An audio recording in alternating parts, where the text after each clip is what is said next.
After playing this game, man, the lighting in here sucks today. I must say that I don't think Bethesda's problem is their staff. I think it's their game engines.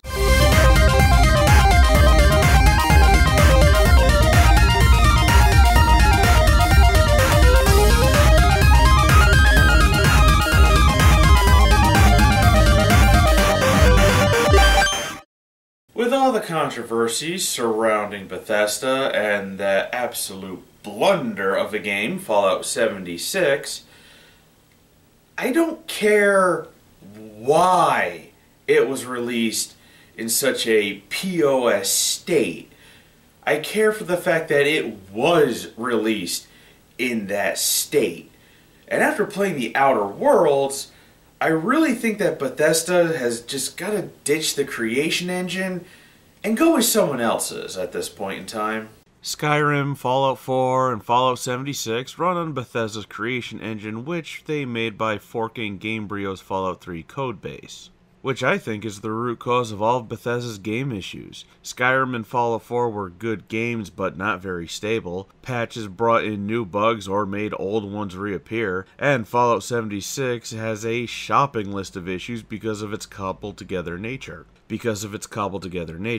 Now Obsidian Entertainment, who made Fallout New Vegas, which some people say is the best Fallout ever made, and I heard it even took them 18 months to develop. But I wouldn't know, I haven't played it yet. But it also uses the old Gamebryo engine that Fallout 3 and Oblivion used. But when Obsidian went to make The Outer Worlds, they used the Unreal 4 engine, and when you think about all the big open world games that are out there, while they may have some bugs in them, they're not as broken as Bethesda's games, and I think it could be a game engine issue, as that seems to be the only consistent factor in Bethesda's games.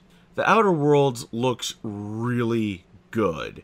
In fact, its presentation is very much like Fallout 3 or Oblivion, where when you talk to someone, it zooms in on their upper body and the NPCs lock their eyes on you and they move like animatronics, which feels really dated, especially after Fallout 4 improved these interactions by turning the camera on an angle and having your character talk instead of being a silent protagonist. And the way it's done here really lets you see the pores in the NPC skins. And the game is also really bright and colorful. The graphics are really nice as you explore these alien worlds. It's a really good art style, and the way the characters look and act reminds me of Columbia from BioShock Infinite. The voice acting is really good. I didn't really pay attention to the music though, so I can't tell you if I liked it or not. I think I liked it because I didn't have any negative reactions towards it. And The Outer Worlds is a first-person shooter action RPG, much like the games that have inspired it, mostly the Bethesda-era Fallout games. You can hold 4 weapons at a time, but your armor is limited to 2 slots, body and head. Your armor and weapons can be modded with upgrades,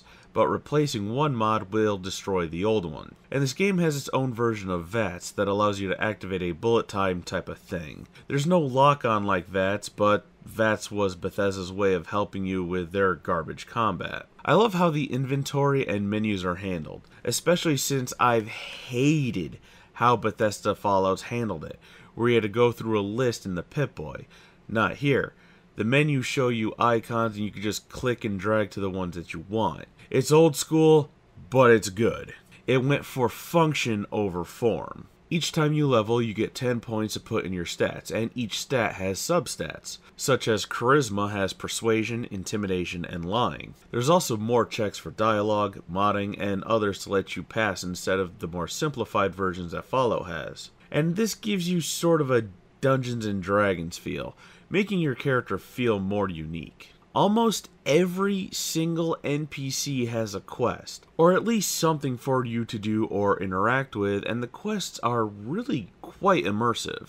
Even fetch quests give you options, allowing you to give the person the item, lie and keep it, flat out tell them that you're keeping it, then you can convince or extort money for them for that item. I started off as a pacifist like I normally do in these games, but then I realized I was kind of trending more towards sociopath than anything else. as I was either convincing NPCs to give me more money or flat out extorting them through intimidation to give me more money for completing the quest that they gave me. Granted, I didn't do this to all the NPCs, but I did do it a lot more than I normally would have. And I would say that one of my favorite quests was in the beginning, as it allowed me to solve it in a way that I would prefer to do so. I was sent to a lab to recover research, but outlaws had occupied it, as did some military guys. The leader of the outlaws was in the cell and had the research I wanted, and she wanted to get out. But the military guys were stuck in a room because the outlaws outside of it would kill them, but weren't going to allow the outlaws inside to leave. I managed to convince both groups to just leave each other alone, so I got the research I wanted, along with being handsomely rewarded by hassling the outlaw leader and the person who originally gave me the quest to begin with. When it comes to the combat, it's nothing really innovative, especially if you've dumped a lot of time into Bethesda's recent RPGs. And while there's nothing really innovative, it feels a lot more refined compared to anything Bethesda has put out. It would be like if Bethesda actually finished QA testing, and this would be the end result. And I know that I've done a lot of Bethesda bashing for this review, and while a lot of it is not intended, one, Obsidian did a really good job at emulating Bethesda's game style, which is what they were clearly going for, and two, Bethesda deserves it. The slowing down of time mechanic is probably one of my favorite aspects of combat.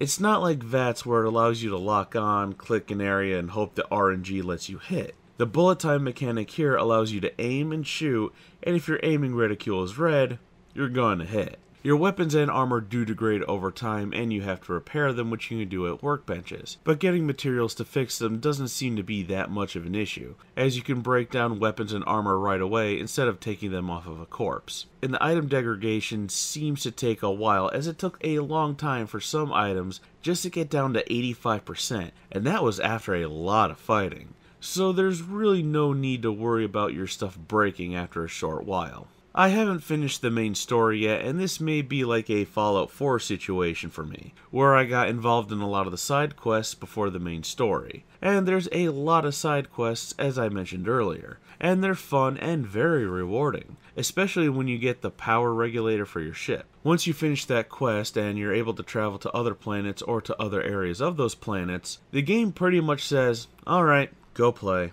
Which I like when there's so much content in addition to the game giving me the ability to take on encounters in a way that I feel I normally would. It feels like Obsidian thought of everything, and I mean everything, when it came to designing their story. I even heard that there's a way to beat the game in about 20 minutes, where if you have very low intelligence, you can fly the ship you're after, called the Hope, into a star and you get an ending. I really like that type of story design, where the game is designed around a lot of player choice. Instead of guiding the player through a story, the player is the one that's guiding the story. The game only crashed on me once during my playthrough, but it does autosave a lot so that I didn't lose any progress. But it did make me manual save before repeating the action I did just at the moment of the crash. But I haven't seen or experienced any bugs or technical issues yet, which is bad for Bethesda because they're on notice now. With all these big open world games that actually work, they need to do something to improve their game quality, because it's really bad when another company can make a better Bethesda RPG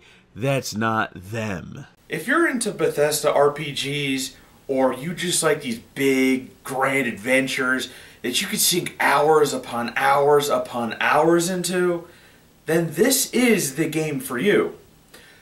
Plus, you can talk to chickens in this game, so they really did think of everything.